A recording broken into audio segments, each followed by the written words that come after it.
Hello, I'm Najmi. And I'm Najwa, and this is Spread Love Not Hate. What is Spread Love Not Hate about, you might ask?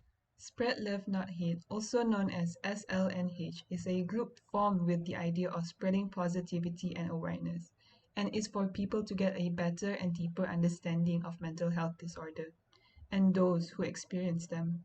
We want to help the public realize that mental health disorders exist on spectrums that cannot be neatly packed into specific boxes or categories. In addition to helping those experiencing mental health disorders to better understand themselves, we also try to provide sources from which they can seek assistance. Each week, we will discuss about a topic regarding mental health and invite a special guest to join in the conversation and provide their insight. Without further ado, enjoy the podcast. So today we're going to talk about mental health assistance, how to, seek mental health assistance, how to confront like probably the people around you with your issues regarding mental health. Because I feel like as a person, as a part of the main public, not within the boundaries of like Malaysia's healthcare system, like you are, it Mm-hmm. feels like generally speaking, you don't get a lot of exposure to like mental health Yeah. assistance and whatnot. You don't really know a lot of them even exist. And some people are Yep. Yep. usually create reasons like, oh, I don't want to get help because I'll get bullied, or I don't want to get That help is because I true. don't think That there's is any very help. true. Yeah. So start off. How about you introduce yourself, Raj? Your name, what you do, and All right. So everything. my name's Raj. I've been a paramedic with the Malaysian Red Crescent for about 1.5 to 2 years already. I've been in the field. As of right now, I'm currently not at work for the time being because of the COVID situation. But once it starts getting better, I'll be back in the field. Throughout my 2 years of experience, I've done a lot, seen a lot, treated quite a few patients, and lost a few patients as well. But that's besides the point. And I am 19 this year. Yes, and my birthday is on November 7th. So if you plan to have a birthday party for me, yeah, November 7th. Okay, everybody, write that Happy down in your early calendars. birthday. Happy early birthday then. So um, happy happy early birthday. Thank you, thank you. So, Raj, is it like the organization you work with? How Yes. long has it existed? It has existed quite some time already since it's so Malaysian Red Crescent is the first government healthcare service provider other than Saint John. So, like other than Saint John, we're the other government ambulance and healthcare department with the government. So it's been here for quite some time. I think since the 1990s, around there, quite some time ago. Yeah, it's been established quite some time ago. I'm not too sure about the exact date though. However. Or when did you join? So my journey in Red Crescent started when I was in secondary school. So you know how schools we have co-curricular activities such as Red Crescent, Saint John, and all that. So I joined Red Crescent, just so I could learn. But eventually, the learning of medical basics turned out into a passion, and from a passion, it's now become a job of mine. And ever since then, providing immediate health care, quick response to patients, emergency physician care, and all that. It's been a really great journey of mine. Yeah. Question though, since like you've been working in this field of yours, what is like the most common things that people have come to you with? Like what do they Okay. say? So so basically as a paramedic I'm a second person in the ambulance. So most of the time we respond to 999 calls, and these calls, there's no significant pattern or significant call out, like Uh, one day I could get a call for stomach pain at 4 a.m. in the morning, and the next day I could have like a vehicle accident on the highway. So it's very it's very, not to say stressful, but it's very interesting as no two calls are the same, and that's what makes my job a whole lot more exciting, and all the adaptability that I mm, have to do in order to react to these calls You and to never treat know. You patients. never know what's coming. Something Yeah, you never know what's coming from that phone or the radio. like wait, how did you know about that little place that you're working with again? So it started, like I said earlier, it started in primary school, and then I did my research and I realized they had a ambulance service and ambulance department at KL. In KL, their main headquarters is in KL. They also have a Selangor branch, Ipoh branch, Penang branch, but I decided to go to KL branch because it's bigger and they have more units at their disposal. So I applied, got my certifications, my licensing, and yeah, that's how I got the job. Wait, how long did it take for the license But it's though? not. It's Oh, so the license. Mm, it's more of like training. So you have to go through. So first is you got to know the international humanitarian law, IHL, and then you have to go through the basics of Red Crescent, what we do, what is our main goals, and then comes the medical aspect of it. So we have basic first aid, advanced first aid, basic life support, advanced pediatric life support, advanced cardiac life support, uh, all kinds of stuff, basically airway management and all that. So this is to allow us to have better. This training allows us to treat all kinds of scenarios and all kinds of patients, no matter what happens. Give them a chance at survival again. ah, mm. Is there like any prerequisites before that you have had before applying, or No, actually. So it's better if you knew a bit of basic first aid, but and also if you have a CPR license, because if you don't have a CPR license and you perform CPR on a patient, you can get sued for it if you don't have a license to perform CPR. oh, Oh, Yeah, yeah. So I had a CPR license before joining, so that kind of boosted me up into the program. But I've had colleagues who have had no experience. They join, they go in the trainings, they develop skills, and they excel in what they do, and they become the best of the best. so it helps to have some, but you can just join, especially if you have the passion for it. Yeah. Yeah. I think the most important about any healthcare related jobs is the passion and the Yeah. dedication. It's a lot of people think, like becoming a doctor. Some people think stereotypingly it's like for the money and It's all that. rich. But It's for the money. Yeah. yeah, yeah. But in reality, right, it's all about your dedication and passion to save a life. That's the baseline of it. If you don't have the passion, you don't have the dedication and the compassion to do so, then the money is just like you only get happiness from the money. Like to me, it's not about the money. Like if I see my patients recover, or if I see my patients in the hospital the next day and they're doing better than they were before I treated them, that's already given me a lot of hope, a lot of happiness, knowing that I've done my job really well, and knowing that I gave them a second chance in life, and they're gonna do good with it, and move forward in life. what do you think like the easiest way for mental health assistance though? So with mental health, right, there's a lot of touchy areas and sensitive areas, and different people have different ways of approaching it. Some can be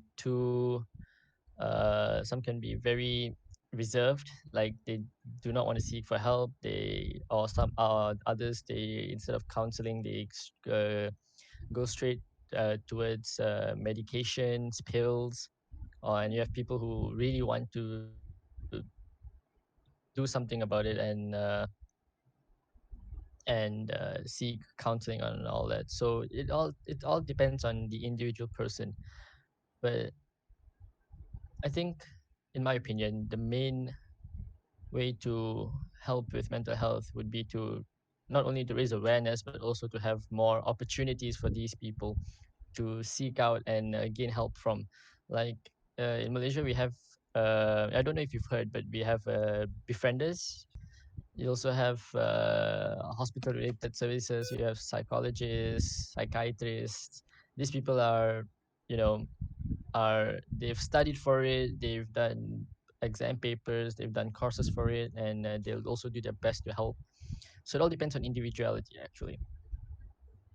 Yeah. The thing is, like, when it comes to, like, regarding the individual, especially in Malaysia, and the more reserved, a country Mm-hmm. that doesn't really have a lot of education for mental health assistance. A Mm-hmm. lot of people seem to always have one way or the other to avoid trying to seek mental health assistance for themselves. And one of those ways that I see a lot of my friends and people I know is trying to come up with you could call these excuses, like the idea that it's probably not a mental health issue, but you could like weigh it out of it. Like if you're experiencing Mm-hmm. like ADHD and you haven't really diagnosed yourself or you haven't really had any professional help getting diagnosed, you're usually they're more prone to listening for advice from their friends, where their friends just call them lazy and whatnot. And a lot of them take that into like the heart, like maybe I am just lazy Yeah. or yeah. So like what I wanted to ask was like from your point of view, like in your field, what have you seen like especially the Malaysian government or NGOs trying to do in trying to combat this sort of stigma? Because like from the public's perspective, we don't see much, but we don't know what's going on behind the scenes, you know. So I just wanted to ask like what's actually going on. Mm-hmm. Okay. To be very honest with you, in my field, on the field, right, in terms of trainings, when it comes to mental health, we aren't. There's no specific guidebook or manual on how to overcome this issue or how to help these kind of patients. So essentially, it just goes by not to say a gut feeling, but more of like logical thinking. Like because mental health has a wide spectrum in Yeah, mental health.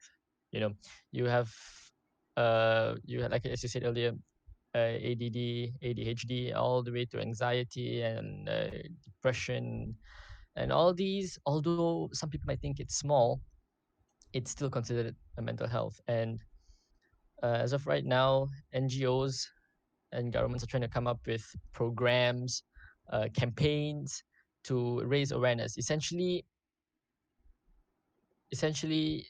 our main goal as of right now, the government, which I believe, is to raise awareness because, as you said earlier, in yeah, terms of education, not everyone is aware of how detrimental mental health can be to a person. Although if it's a small mental health issue, even small things as it builds up over time, it can lead up to something even bigger. Like someone with ADHD or ADDD, when they take feedback and comments to their heart, it can lead up to having anxiety, depression, depression, like yeah, and all that. So self-induced experiences. Yeah. And then like self yes, confidence just drops. yes, Yeah, when you said like the government's trying to do stuff and the primary goal right now is awareness, like I think that's the step that we still have difficulties overcoming and that is true. because That like is true. I when can't deny that. that is very true. Yeah, yeah, and I can see like efforts done by the government, but um you can't really put all this sort of burden on like one body of group That of is people true. that have like a million other responsibilities. So while the government is, especially the government or any NGO, can be said to be held accountable, but at the end of the day, it's a much wider issue, right? Like Yes, yes, everybody should be held accountable, every yes. individual. So now So this goes back towards the individual's friends and family, right? If mm, the friends and family know what to do and know how to respond to it, I think you know the situation would be much better. yeah, Yeah. exactly.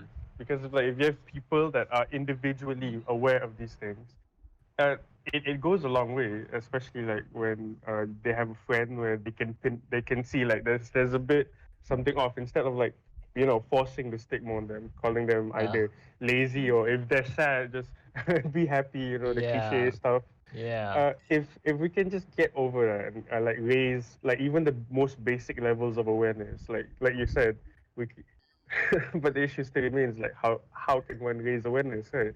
The government and the NGOs, we've done programs, and you know, not to say not many people attend, but if I were to compare like a concert to a program like this, Yeah. it can clearly be seen that a lot of people go to the concert, but when it comes to these kind of programs, not many people would go for it. In the era of COVID. where mental health is a much more bigger issue, with people being separated from, Yes. And then human there's contact. isolated, like for some people for those people who like lives alone in their house, like they feel isolated. And then if you were to Yes. call people, that people can sometimes be available and sometimes can't.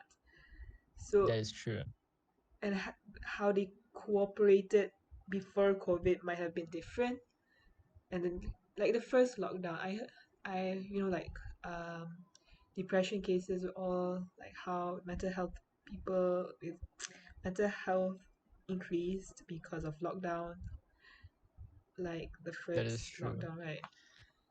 That And is true. I mean, um, and then and after, like, if you're alone, depression kicks in. You start feeling lost and not sure what to do. mm, I mean, I think that maybe if these people could find like something else to do, like maybe a new hobby like cooking or something they Mm. find exciting to do at home, then maybe the impact and the effect of it wouldn't be as much. um, Yeah, because once true. you have the ability to get your mind off Yeah, of, once you're preoccupied and yeah, all that, you're it preoccupied and doesn't all hit that. you as hard. It Yes. doesn't hit you, Yes, exactly. and you're keeping yourself So busy. Yep. by doing that itself, it can help. One thing that you see a lot in news nowadays is like you see like the word befrienders, like as a part of the public. It's everywhere on the news, right? But Mm-hmm. if there's one thing I personally experience myself as a person, as a person who's experiencing a lot of mental health issues, even with the accessibility of befrienders and whatnot, there's still this sort of invisible wall. You know what I'm The, saying? ba- the trust barrier. Yeah, that sort of barrier is like you want to contact them, and this is something that a lot of people that I know, my own friends, Mm-hmm. it's not like we know, it's not like we don't know that these exist, especially with all the effort the government's making. There's an increase in the awareness of the existence of these institutions, but there's this subconscious barrier, and then people will play around with saying that they Emotions and know all this that. exists, but they don't want to get help, or it's Mm, probably not going to help, or they could do something else. For first things first, it is never wrong to seek help from anybody, especially if someone who is experienced in that field. You know, mm, it's never wrong to seek help. Just because you seek help, you're not weak. You're not incapable of controlling yourself. You're not any lesser than the other guy sitting next to you. Just because you seek help does not mean that you aren't able to do things yourself. If anything, you seeking help would mean that you are a strong person. You take initiative of your own mind and thought. You want to make yourself a better person and to improve your quality of life. So that's one main advice I can give when it comes to that kind of barrier. Just say to yourself that, look, if I seek help, I'm gonna get better. I may get better, but if it's anything at all, it's definitely going to be better than what I'm feeling or facing as of right now. You know, mm, instead of thinking like, oh, if I seek help, people are going to call me weak. My friends are going to think that I am seeking for attention, all kinds of nonsense and all that. I mean, that's just wrong. Whoever thinks that you're seeking for attention, that's just wrong in my point of mm. view. You know, The stigma of like thinking people with mental health problems are seeking attention, that's a very damaging that stigma, is, and I think I it's one of agree. the I biggest agree that that factors. that, that should stop Yeah, that immediately. should Like, really They should stop. really stop. it's uh, because of those kind of the people, whole people who have actual mental health can't seek help anymore. They don't have the motivation. They don't have the confidence to do so. When people say those kind of detrimental words to them. they feel vulnerable, and nobody wants to feel vulnerable, right? So That is true. That is like Yeah, true. that is true. one thing like I think we should try our hardest to get across is the idea that these people should not have like their ideas validated, right? But it is, it's mainstream, it's the it's a very popular public opinion, and in your experience, how have you dealt with? Of course, I would expect you. Of course, I think you must have had experiences with patients that would share their stories about how they first didn't want to contact you guys, or probably they don't want to have interactions with the mental health institutions of Malaysia because of this very same problem, right? Or like probably like Hmm. how they kept on denying, saying like they're okay,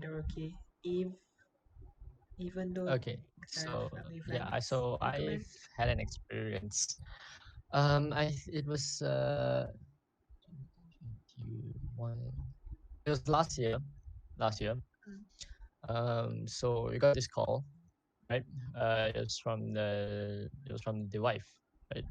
The wife called the emergency services, and the dispatcher told us that the wife called, and the wife said that, look, we've been trying our very best not to get any emergency attention, and all that, but I think my husband's delusional. He's seeing things. He's getting aggressive. He's been abusive at home. He's been talking to himself and all kinds of stuff. And we could really use your help. And as as a paramedic, we don't normally get these kind of calls, but when we do, the whole mood changes. In that specific ambulance crew. So in my crew, it's me and my partner. Our mindset changed from responding to a high risk, high priority call to a more of a compassionate and understanding environment. So once we arrive on scene, right, um, we see the family at their house, and the wife flagged us down from the ambulance, and we were talking to the wife, and then the husband came out, and the husband was started yelling at us, and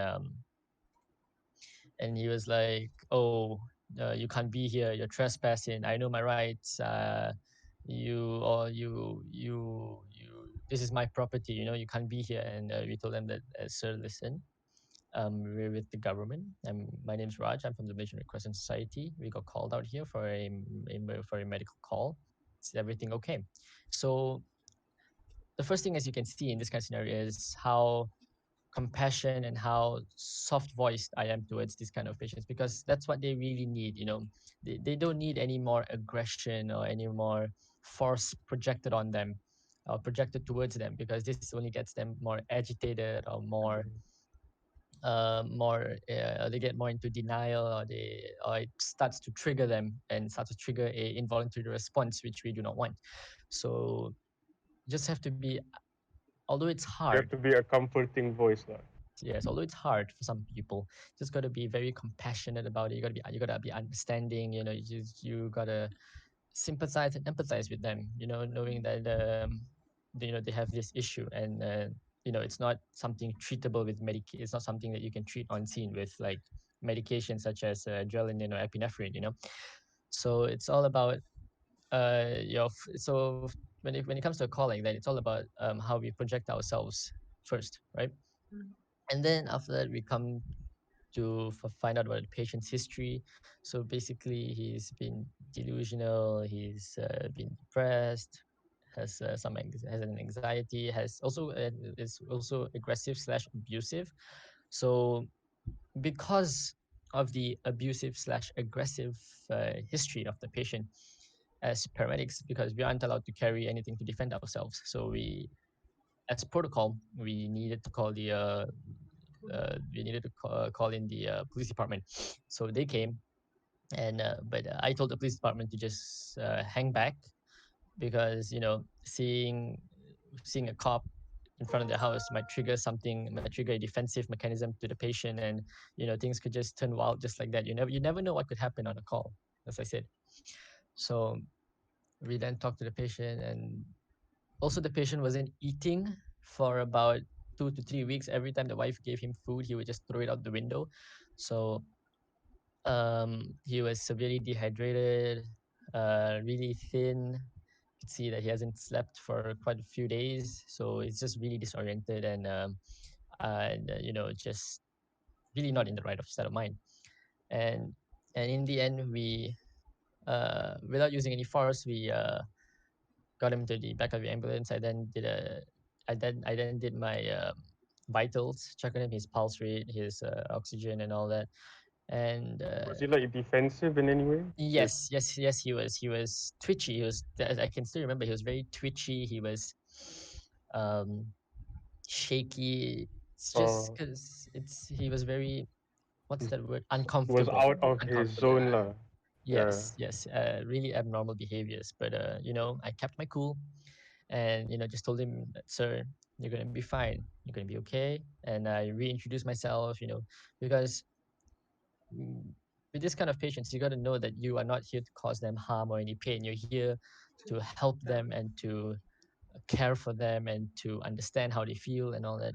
So we then took him to the hospital, and then over there given uh, he was given more intravenous saline for his electrolyte loss due to not eating, and then he was sent off to the he was signed off to handed over to the psych department. But I stayed through until he had to get admitted. So I watched the process. The nurses were calm with the patient. They understood their roles as nurses with this kind of patient to treat them differently from, let's say, a trauma patient if they were to come in. So there was a lot of compassion, a lot of dedication, and the patient all around was not really acting up, not getting as aggressive as his history had told.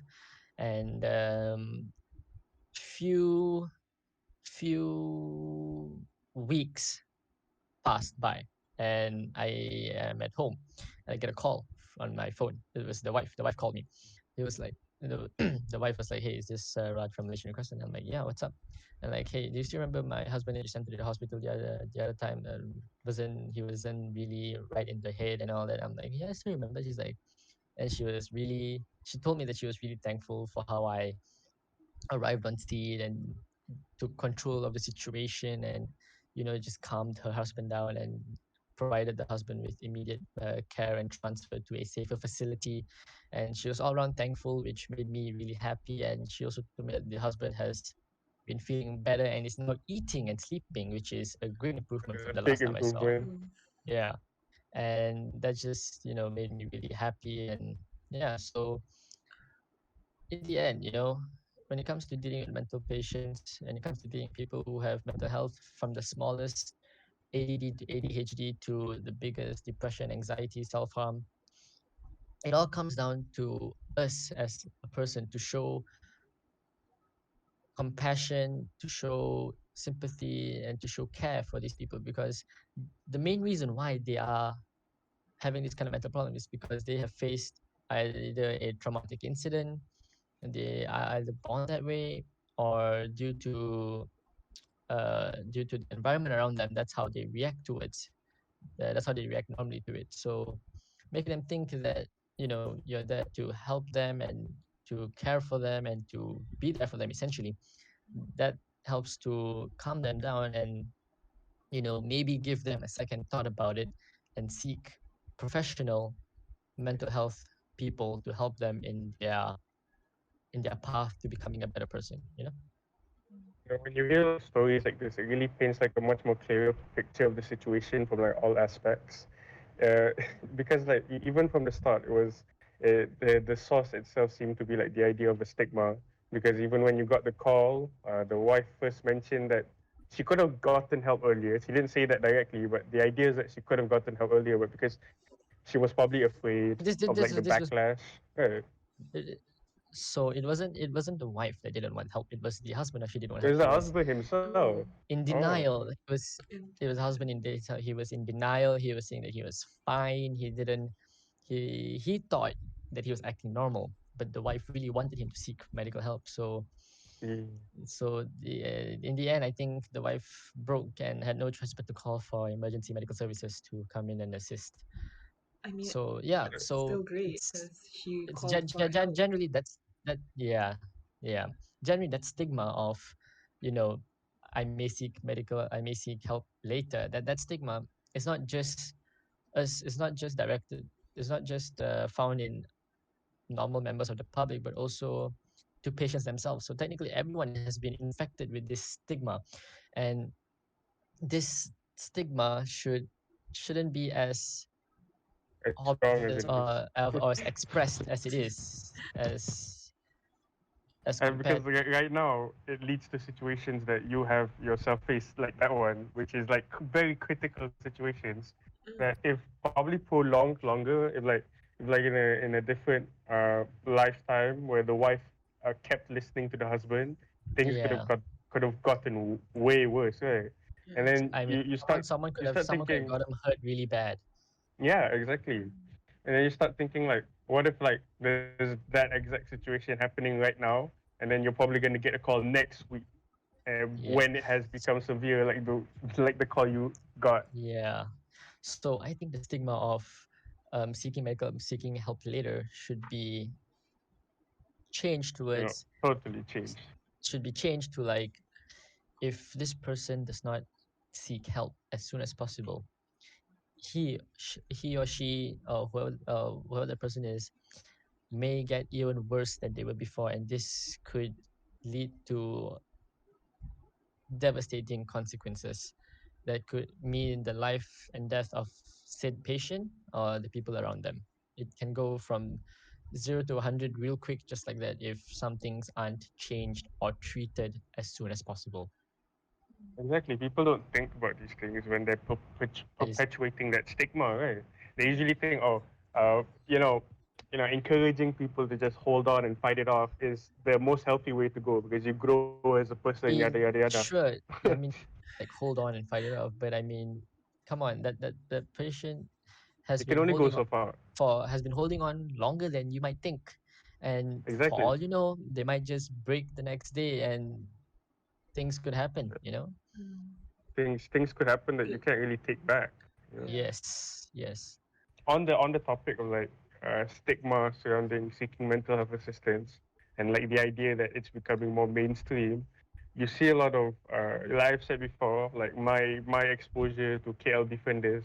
Have you had like any experience working with them or like interacting with any members of KL defenders or anybody that has contacted them? No, no, I have not. No, Unfortunately, you no, haven't. So no. they're an NGO, Because right? They're not part of the government. most of my patients, I send them to a hospital, and they have the psych department that to take over. So I see. I don't go to NGOs. Yeah. Okay, so Cal defenders are NGOs, right? So like, have you had any patients that have probably tried to contact any sort of NGOs, or do you always like encounter patients that are in a critical situation and haven't really seeked any sort of medical health attention in the past? So first things first, getting a mental health call is very rare, and when we do, Oh, it's it's it's like really in the mainly the critical. critical stages. Yes, it's mainly the critical I stages. see. So my advice to our listeners who are listening in, instead of waiting for us to get to them, instead of waiting for us to help them when they're at the critical stage, why not provide assistance Get help before they now. reach the critical stage, you know. Be- yeah, Yeah, because because like, as someone in emergency medical services, we get calls all around the clock, from accidents to poisonings to stabbings to fights to all kinds of stuff. So we can be preoccupied as well, and we may not be on scene as fast as you think. So if the listeners who are listening play their part into being the difference of someone going to the critical endpoint of their mental health, as opposed to the beginning stages, and to help them at their beginning stages itself, it would be greatly appreciated, and we would really, and not only myself, but I think the whole country would really appreciate people for yeah, doing that, for putting themselves forward in that position, and to assist and to help out people who have mental health problems, because statistically, mental health issues, the aggressive ones, such as self harm, suicide, or the disturbing stuff, is one of the high causes of death among people in this country, as opposed to car accidents in this country, statistically. Because on average, like if I like when I go to work on a week, I rarely get a car accident call. Not rarely, maybe like once a week or maybe none a week. So in this country, mental health problems is a big issue that not many people know how to solve and know how to treat and know how to help out.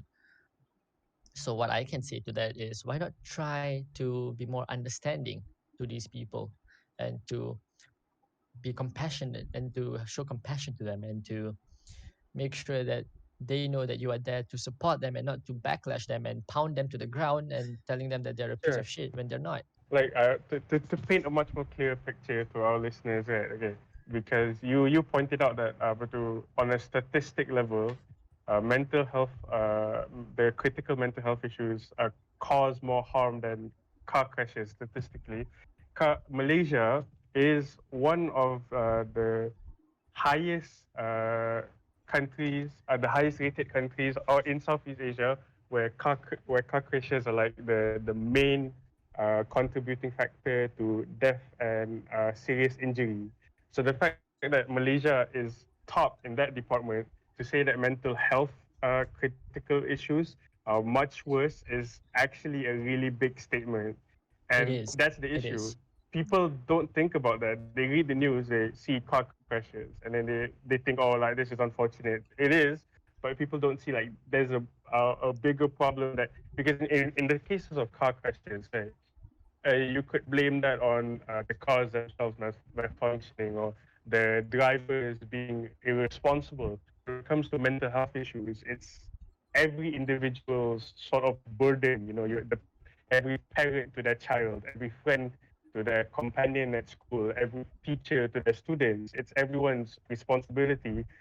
So you can't blame that on like a company, like you can on cars. You can blame that on like one irresponsible driver.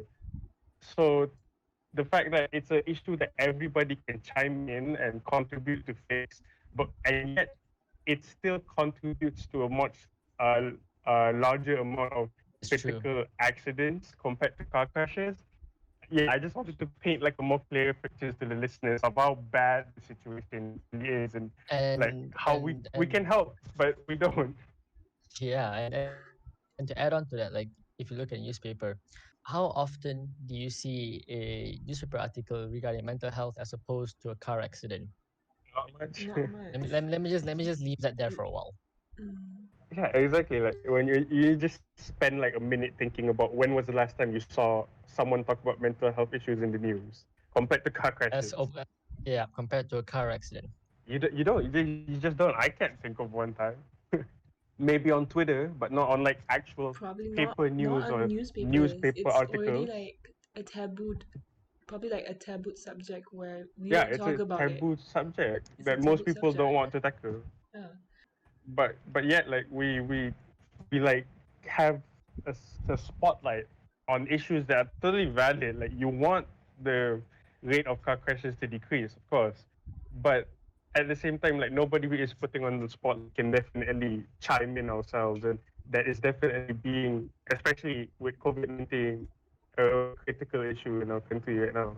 So like to our listeners, I feel like it really is important that everybody like plays their part and defeating the stigma and whatnot, and having the idea that you need to seek help before it gets worse, or even if you really do believe it doesn't get worse, right? Because like a lot of people they have because if they have depression, you can like, it leads to self harm or whatnot. But some people think like, oh, I only have, let's say, anxiety, I only have ADD, or my friend, I have a sibling or family member who is part of the spectrum who has autism, right? And people don't usually correlate those with self harm. They do, it does happen, but let's take the best case scenario and you don't self harm yourself, right? These people don't do anything to hurt themselves or hurt others. It's the experiences they have that can hurt themselves, maybe not physically, but mentally. Like they can't focus in class, their grades stink, or they find it so hard to make friends that they feel so lonely that, or they have an unhealthy style and they quarantine themselves in their home, not because of MCO, but because it's hard for them to have, social interactions. and like we need to, break down that stigma so that we can help, even if it doesn't harm themselves, harm others. Just avoid these situations. Right, right. Yeah. Yeah. Yeah. And then to the listeners, after listening into this podcast, I want you all to, pick up your phone, go into Discord, Skype, or whatever social networking platform, you know, find a friend. I mean, text a friend, and ask them how you're doing, how's the day been, that those kind of statements and questions can make someone's day be better and goes a really long way, just let them know that you're Like there, these small actions. A small action. Yeah. Yes, small actions go a long way, and that is really true. Small actions do go a long way. Small actions can contribute to good things, like you call your friends and whatnot. But there's also like, you go to Discord and then somebody is talking about their mental health issues, and you randomly say something like, go to DMs, or shut up, nobody cares about you, or come on, go chill. It's like these small comments, they go both ways. Like negative small comments goes a lot in hurting someone's mental And health. instead of asking them to go to like DMs or to stop talking about it, why not you invite them to your DM and Yeah, sit down, have a exactly. talk with them. Ask them if, hey, look, I saw this on this Discord server. You all right? Is everything okay?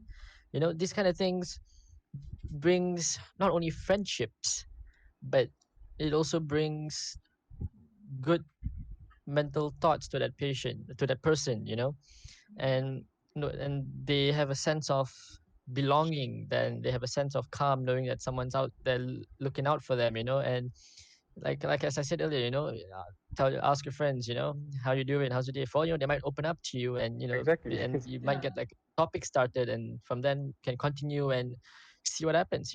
While we can communicate with the DMs or message to these people, we can also develop trust, because that is one thing I think of with this, not talking it out to other people, because we don't have that trust of them, of how they would react to the news that you would tell them. It's that fear of being Mm-hmm. vulnerable, and like how they would react to you, and like it's either they say, oh, it's a phase, or Get over it's it. Yeah. nothing, get over it. Yeah. And to add on to that, if someone shares really personal information with you, even if they don't tell you, to not tell anyone else, don't be a Bob and tell the whole world about their issues. I mean, that's just keep not it that's keep not it that's between not you only guys. nice. Yeah. Yeah, that's not only, it's really really disrespectful to that person, because they trusted you that information and then you decide to be Bob and tell it to the whole world. I mean, really, nobody wants to be a Bob. I think the most important thing when it comes to talking to people who have these kind of issues, ranging from ADD to the severe end of the spectrum, I think the main components to helping them would be trust, communication, compassion, and care. These four things can go a really, really long way for that person, compared to them not getting it at all, or them getting shut down by people who just don't give a damn. You know, like these Exactly. four things can really help someone not only make that day, but also maybe make them be a really, really, really better person than they were before. And who knows, you might see obvious changes in them, and not only will they be happy, but you yourself will be happy as well, knowing that you've done something to help that person, and to know that they have improved is, to me, a great feeling than anything else. It doesn't go only for them. It goes on also for you, because treat others like how they want to treat you, or you want them to treat you. And it also helps like with your own personal thoughts. Because when you help others, you gain like a sort of perspective on life. You improve your own visions of life and whatnot, and then you also feel better. So there's really no loss in helping people. I feel like the only win you get from hurting other Yeah, people is simply making yourself feel better, and even that doesn't last longer than when you help other people. The sense of accomplishment and of positivity. if you feed on people's suffering, pain, and sadness, you are a really, really bad person. That's putting it Really bad nicely. person. Yeah, put it Really nicely. bad. Yeah, yeah, That's that's putting putting it it nicely. incredibly The nicely. nicest way That's we can put it. incredibly nicely. Really bad. Family I work for the friendly is government. I work for the government, so I do have my contacts. And if I find out that you're that really, really bad person, FBI agents on my doorstep. Okay, so like moving on from that, like I feel like uh with the stigma and whatnot, the first step to overcoming the stigma as an individual, like whether you have mental health issues or you don't, everybody has mental health issues. Whether it's critical or not is the question. Right? The first step is just to educate yourself. So like to our listeners out there, like what would you advise like the best way one can educate oneself? Like maybe a website, a source, maybe a few books you have in mind. um, hmm. Well, I think first things first, self care and self improvement is it's a good thing. You know, it helps to relieve most of these problems. The next would be to some okay when you read. There are books. I don't know any books, but I know there are books out there, articles out there regarding this issue, and authors who or writers who write these articles and books not they don't mostly have the same way of going for it. Some people have Approaching the different issue. ways of yeah, some people have different ways of approaching the issue. So instead of There's reading and finding out about all this, why not try to find something that helps you productively and helps you be better and to get your mind off these thoughts, like maybe talking to a friend helps with that, but yeah, like by all means, there are really, really good articles and books out there to help you understand, that help you to try to relate to these people and to give them a new sense of belonging, and it really helps. Yeah. but at the end of the day, it comes from your small actions. That's like the first step. You don't Yes. need to read a book about it. You don't need to read an article. Yeah, you need to just put yourselves out there. Well, like with COVID, you can't literally put yourselves out there, but like messaging your friends, Leave contacting people you text know. people, yeah, Yeah, text give people. call like okay, like I'm not saying you should be like me, but like I call friends unnecessarily, like just for fun and to check up on them and how they're doing, like give them like a call out from out of nowhere at like 2 a.m. in the morning, like, and if they answer, they answer, this kind of things, it brightens up someone's day. I mean, maybe not if you're sleeping, but otherwise, I it actually have helps. like Yeah. I've like an experience with this. Uh, I was I was like really busy with an assignment now, and you normal student things. You're doing your assignment. You're all stressed out and whatnot. We've all been there. Relatable, relatable. Relatable. And all of a sudden, I got like a random call from one of my friends, like one of my high school friends. He's now studying at Japan, so he just randomly called me, and I thought like he wanted something from me, right? So I picked it up, and then he said, "Yo, what's up?" And I said, I don't know, I'm doing assignments." I was genuinely in a bad mood, busy with assignments, but I wasn't gonna, push him off. And then all of a sudden, we got like really into the mood, and then like at the end of the day, the reason he called me, I was like, because like before we ended the call, I just wanted to ask out of curiosity, like, what did you call me for? We literally talked about like laptop prices and whatnot. It was really not relatable with anything of the current situation. Right? And then he said, "Nah, I just wanted to call you. I thought it was fun." And then that brightened my day. Like Yeah, I yeah, ended I the call bet, doing, I bet. I'm gonna finish my assignments in a good mood. Yeah, and also to sidetrack a bit, since we're talking about not to sidetrack, but since we're on the topic of mental health issues, Yeah, yeah, yeah. um, I I actually have mild ADHD. I mean, it was severe when I was younger, but now after years of self improvement and preoccupying myself, I it became a mild ADHD, and it's not as impactful as it was into my life than it was back then. And ever since I got this job as a paramedic, I have been diagnosed with PTSD, which is a post-traumatic stress disorder. Mm. And at first, it was not to say unbearable, but I just couldn't handle it at first. But you know, and although like at that point, although I was in a healthcare service, I too didn't know what to do at that point of time. But after sitting down, thinking, and realizing that how this could be detrimental to me in my future, I decided to seek help from my department, my human resource and internal affairs department. And sure enough, they lent a helping hand. I got the treatment I needed, got the medication that I needed, and it got better over time. And eventually, I stopped taking the medication because I found a way to put these thoughts in the back of my head in a folder that's locked. And my PTSD is basically um, whereby I suddenly um, think and have images of my patients who did not make it or who were under my care but didn't survive. And it was hard for me because they kept popping up in my head whenever I tried to sleep and all that.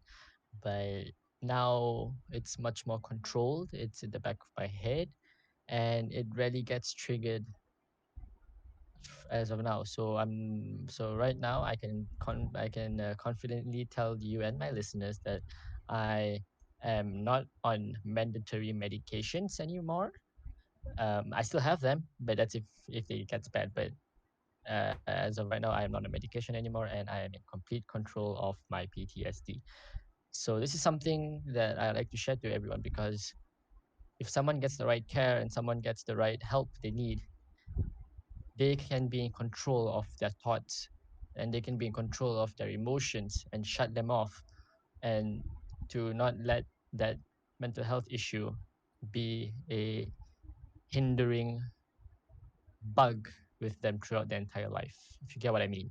Thank you for sharing. That was Yeah, actually very thank you. insightful, and I feel like, especially hearing it No from worries. someone who's currently working in like the medical field, it feels much more comforting in a sense, because normally, like, a part of like the public's perception towards people in the medical field is that there's a, like I said before, there's a barrier. So like we don't usually see doctors or like psychologists as us. We see them generally above us. Like we don't know that they have their own problems and whatnot. So sometimes we think like they wouldn't understand us, despite their years of studying and whatnot. But But really, we're all hearing it from like humans. even yeah, we're all We're all humans. humans. Hearing We that I even though think you're I working yeah. in the field, hearing that even though you're working in the field and you still have that sort of fear and But yeah, I think the only trauma I've had so far in my entire life is studying my ass off for exams. I think that's the only major trauma I have and still have. I, okay, you guys share your story of this mental health. I recently had like this, not a time where I was down, and I was feeling so down that I just started crying, like in the afternoon for no reason. Mm-hmm. And I just literally locked myself in my room. And then, good enough, like one of my good friends texted me asking how I was and like how was I doing and all. Mm, Mm-hmm. And I just told her like, oh, That's really sweet of him. yeah. I was like, oh, I'm just feeling quite down Yeah. recently. So, I think for patients with mental health, right, I think it's best for them to open up. I mean, mm, personally, from experience, I know it is hard, it is exhausting, and mm, it's tiring, and the constant fear of getting shut down and the backlash. yeah, So my my opinion and my advice is, have that someone who you can talk to and trust. Your girlfriend, your boyfriend, your mom, your dad, your wife, your husband, your best friend that you care about the most. You know, if they listen, if if they listen to you when you open up and they understand and they are there with you, not only are they an amazing person and the best person you can ever have in your life, but when you open up and you express yourself, this reduces the strain, the mental strain you have and the stress that you have, knowing that you've just, it's like releasing anger, but not anger, if you get what I mean. Yeah. It's calming, I mean, and at least have someone to put a you shoulder on. you feel like your burden is a little bit lifted because you Yes, told yes, someone. yes, yes, that is true. That's That why I is true. always try, because there are some people that would come to me whenever they have problems, Yeah, or like I would just like disturb them when I feel like yeah. something is wrong, or like Hmm. those not DMs, like those Snapchat stories or Instagram stories saying like how their feeling is down. I think that there are quite a few people though like doing that. Yeah, So I yeah. would I mean, as for just me, I as for us, yeah, go ahead. my so continue. No, yeah, adding on to that, I mean, I have a girlfriend and she's really amazing. And whenever I'm having a bad day, or something just didn't go well, I would open up to her, and she would, make me view things in another way, whereby maybe it happened because of this, and it's a good thing it happened, and Yeah. the fact that she's understanding and she listens and she cares about my mental health, it's relieving to know that she is a part of me, and I really do appreciate that. And having this kind of people in your life not only makes you have different perceptions of people, but it also allows you to build up that trust barrier with someone, and to reduce, like you said earlier, reduce the burden and the stress you have in your mind. And I think everyone should have that one person that they can talk to, and they just let out all of their thoughts, and it would really help. So as long as that person isn't a bomb and tells the whole other world. Yeah. And maybe you could be that person for someone else, right? Yes, Yeah. yes. It doesn't matter So, if you're close to that person or not. When they're the time of needs, just do it. Just Yeah. ask how yeah, they And I would are. there's agree. no and if you're a person who is facing a mental health issue, either something from the smallest, from the small side of the spectrum, or to the big side of the spectrum, there is no shame in that. Okay, there is no shame. There is no problem with it, because not because you know not everyone can not everyone is perfect, and there's nothing to be ashamed about it. And it's always good to let someone else know, because not only will they look out for you, but they'll also open up to you as well, vice versa. And Yeah, if you are someone who is close to a person with mental health issues, don't be ashamed by that either. Deep down, you know that you are there for that person because you want to help them and care for them, make them a better person. And there is no shame in that. If anything, you are a hero to them. You are their hero. And it doesn't matter what profession you come from, what your background is. You don't have to be a healthcare service provider to provide care to someone with mental health issues. You can be a normal human being, like an exact example would be, look, I'm in the healthcare field, my girlfriend's in the art field, like two totally different fields, but yet she's always there for me, and she always listens, and she's there to lend a helping hand and to listen to me when I'm having a bad day, or when I'm just having my one of my PTSD attacks. She's there to support me and to care for me, and she says things that really just calms me down, and thinks, and removes the hazy thought, and gets me back to reality, and makes me feel so much better than I was. So yeah, doesn't matter who you are, what race, doesn't matter what your background is, as long as you have the heart and the compassion to do so, do it. It's a win-win. No one loses anything. Mm. Yeah, to add in what uh, Najmi said, you don't lose anything, but you do gain something. you gain like a better relationship with people, and like you're becoming a hero to these people. Yeah, and another benefit of this is you don't have to study anything. You don't have to spend the midnight oil learning and reading about studying about these kind of things, about learning how to give compassion, how to give uh good words to people. It's all about the heart. There's nothing to study, nothing to read up on. There's no grades, no exam for it. You don't have to have trauma from sitting from exam papers. It's it's all about the heart and the compassion. Exactly. All you have to do is literally listen to them and have to validate their problems. Maybe give Yeah, a bit open. give a bit of Yeah, like comforting words. You don't need to study for this stuff. There's no effort as really put it. You don't have to burn your as heads one out. of yeah, as one of my friends said, open your hearts and open your minds. So at the end of the day, like the idea is if in Malaysia there's like a lot of uh, organizations and whatnot and a lot of sources for mental health assistance. But not only do they play a role, but you yourself also play a role for your friends, for your own mental health, and also for those that you care about, and they also play a role for you. So to our listeners out there, if you feel like you want to seek mental health assistance, go ahead. You lose nothing, and if you feel like you've seen a friend who's a bit has been down in the dumps lately, you lose nothing from hitting them up, WhatsApping them, or Yeah. DMing them on Discord, even saying hi, even saying how's your day. It goes a really long way. And to add to that, right? Mm. If to those two listeners who are listening, if you are facing problems or you know someone who is, you know, feel free to reach out to me. I am available 24/7, 365. I will give the host my social and my number, and at any point of time, give me a call, give me a message, anything at all. I'll be there for you guys, no matter what. Yeah, we'll put the links to his social and contacts down in the description below if you're listening from YouTube. If you're listening from Spotify, the links will be on YouTube. So go to our YouTube channel. So thank you for that option, Raj. No I think it'll worries. help a lot of people if they get some I say access. so too as well. Yep. And also, if you want to ask me more questions about what I do and ask me more healthcare related questions, as I said earlier, leave me a DM and I'll get to you as soon as possible.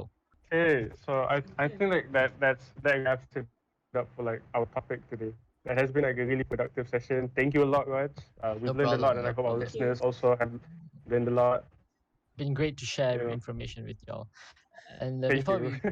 before we go, right, listeners, I want you guys to do the thing I told you earlier. Text a friend, tell them, hey, how you doing? What's up? And have a conversation with them. And also, don't remember to always, open your heart and open your mind. Show compassion. Keep communicating with people who need someone to talk to, and always remember trust is important when it comes not only to mental health, but to also everything else in general. Without trust, nothing can happen. So always remember that, you know all these things that I've just said, it's really, really important, not only for self-improvement, but also to help others in general. And everyone can be a hero if they do their part. So thank you, Raj, and we And hope thank you so you. much We for wish. inviting Thank me. you for joining. You're welcome. We really enjoyed everything you've shared with us today, and it was really fun and very useful. So we hope you the Yes. best in life, and good luck for your future Same endeavors. here, and and remember, both of you stay safe. Yeah, COVID cases ain't going Yeah, we'll nowhere. do. We'll Ah, do. you I know. too. It's rising. Holy. Not Why? and to the Uh, audience, All stay right. safe. Yeah, and to the To the audience, audience, stay stay safe. Don't yeah, safe. go out. stay Don't safe. go Stay at out. home. Uh, Okay, government say stay at home. You stay stay at at home. home. You stay Okay, at home. people Don't like go me are out. working on. People like me are still working. Okay, stay at home. Please follow MCOs. Follow the MCO rules, please. We need to If you work don't, together on mental health and COVID. yes, and if you don't follow the SOPs, you might get a chance to see me in person, but in the back of an ambulance. The unfortunate way to meet Raj. Okay, so All right, take care. thank you. Bye Thank you for No bye. joining. problem. Bye bye. Bye. Stay safe. No problem. To all our listeners, we hope you enjoyed the podcast and that it has provided you with something to take away with. You can follow us on our social media if you want to learn more about mental health as a spectrum or any mental health related issues. The links will be provided in the description below if you are listening on YouTube. That is all from us in this episode. We hope you have a wonderful day. Thank you.